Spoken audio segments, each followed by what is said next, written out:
নিজবলাইল এলাকাবাসী আমরা সবাই মিলে এই নিজবলাইল সিএনজি স্ট্যান্ড এখানে একটা যানজট এলাকা, এটা প্রশস্ত করতে গিয়ে আমরা দীর্ঘদিন হলে সম্মানিত চেয়ারম্যান, আমাদের ইউপি সদস্য, এলাকার গণ্যমান্য ব্যক্তি সহ রাজনৈতিক ব্যক্তিবর্গ সহ দোকানদারদের ব্যবসায়ী ভাইদেরকে নিয়ে আমি এটা দীর্ঘদিন ধীরে ধীরে কাজটা চালিয়ে যাচ্ছি, প্রশস্ত করতেছি। এই প্রশস্তর যে সুবিধা, এটা আমাদের শুধু এই এলাকার লোক ভোগ করতেছে না, সারেকান্দি, সোনাতলা, দুই এলাকার সহ যত লোক দেশ বিদেশে এদিক দিয়ে যাতায়াত করে সবাই এই সুবিধা ভোগ করতেছে। দেখেন এই বারান্দাটা আমরা বোধ মাস 2-3 আগে এখানে এই নিজের ঢালাইটা কেটে দিয়েছিলাম, যে প্রসার হওয়াতে খুবই খুশি হয়েছে। আর উনি দেখেন শুক্রবার দিন আমি ব্যস্ত ছিলাম, ঢাকায় মহাসমিতি দিয়েছি। আর দেখেন এই বারান্দাটা আবার তুলে আবার এই জায়গাটা আটক করাতে এলাকার ভেতরে ক্ষুব্ধ পরিবেশ সৃষ্টি হয়ে গেছে।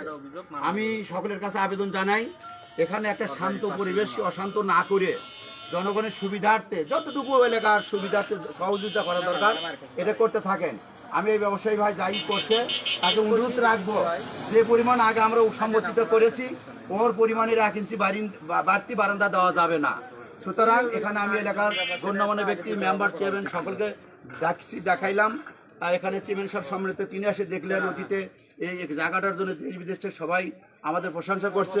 তবে আমি আবারও বলতে চাচ্ছি, এই কাজ ভালো হওয়ার কারণে যদি আমার একটু সুনাম হয়, আর সেই সুনাম যদি কারো ভালো না লাগে, তো ভাইকে আবেদন রাখবো আপনি একটু নীরবতা পালন করেন। দেশের স্বার্থে, জনগণের স্বার্থে ভালো না আনেগুলো আপনি কষ্ট মনে করেন না, কিন্তু এই কাজের বিরোধিতা করা যাবে না। সকলকে এই ভালো কাজের এগিয়ে আসার জন্য আমি উদাত্ত আহ্বান জানাচ্ছি। আমরা একদিন থাকবো না, এই কাজ ভালো থাকলে আমাদের পরবর্তী প্রজনন এটা আপনার মনে করেন যে উপভোগ করবে, ভালো লাগবে, দেশ সুন্দর থাকবে। সুতরাং এখানে এখনো যা বাকি আছে, আমার প্ল্যান আছে এই রাস্তা আমি এসে প্রশস্ত করব। এই কাজ করতে গিয়ে এই প্রথম বাধা পেলে ঘরে আবার সোয়ান ভালো সাংরা ঠিকঠাক করে আছে, আবার জেলা হোটেল তার ঘরের মালিক মধ্যে সরাচ্ছে না, সোয়ান করছে, তাহলে আমি আগে দেবো।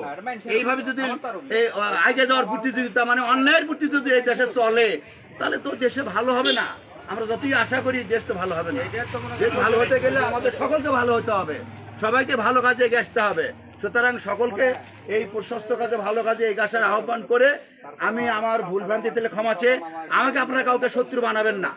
যারা আমাকে শত্রু মনে করতেছেন, আমি মনে করবো আমি একজনের শত্রু হচ্ছে যার ঘর সরাচ্ছি, কিন্তু সেই ব্যক্তি গোটা জাতির শত্রু হচ্ছে এইখানে এই ঘর, এই জায়গাটা দখল করে গিয়ে। সুতরাং আপনারা জাতির শত্রু হয়েন না। জাতির শত্রু হয়ে কেউ জীবনে ভালো থাকতে পারবেন না। জাতি ক্ষতি করলে আপনার ক্ষতি একদিন হবেই। অতএব আমাকে শত্রু ভাববেন না। আমি আমাদের সহায়তা করতে চাচ্ছি, দেশ ও জাতির উপকার করতে চাচ্ছি। আমার যতটুকু ভালো লাগে আমি এতটুকু করতে চাচ্ছি। যদি আপনিও মনে করেন, আপনারাও করেন, অসুবিধা নাই। এই ইউনিয়নের বহু জায়গা আছে ভালো কাজ করার মতো। সকলকে ভালো কাজে সহযোগিতার আবেদন করে আমি আমার কথা শেষ করছি। এখানে জেলা আছে, তার যে পর্যন্ত ছেড়ে দেওয়ার দরকার ছেড়ে দিতে হবে। এবং এই বারান্দা যদি 7 দিনের মধ্যে বারান্দা না সরে, তাহলে আমি জাতির কাছে বলে গেলাম আমি কি এই কাছ থেকে বিরত থাকবো, নাকি প্রশাসনিকের কাছে সহযোগিতা চাবো, কোনটা করলে ভালো হয় আমাকে পরামর্শ দিন। আসসালামু আলাইকুম রহমতুল্লাহ বারকাতুহু। আমি এখন নানা কাজে ব্যস্ত থাকি। মানুষ শারীরিক মানসিক খুব একটা ভালো না, কারণ আমার রাজনৈতিক কাজ, কর্মজীবন, নানা কাজ মিলে আমার এখন ব্যস্ত থাকতে হয়। আমি সময়ের ফাঁকে যতটুকু চাচ্ছি ততটুকু করবো। সুতরাং আমাকে শত্রু বানায়েন না। আমি দেশের জন্য কাজ করতেছি, আমার কিছু না, এখানে না করলে আমার কি হবে। সুতরাং জনগণের উপকার হলে আমার উপকার হবে। সকলকে ভালো কাজে, দূর দূরান্ত যারা দেশ বিদেশে আছেন সবাইকে মোবাইলে পরামর্শ দিয়ে এই কাজে সহায়তা করার জন্য আবেদন রাখছি। আসসালামু আলাইকুম রহমতুল্লাহ বারকাতুহু।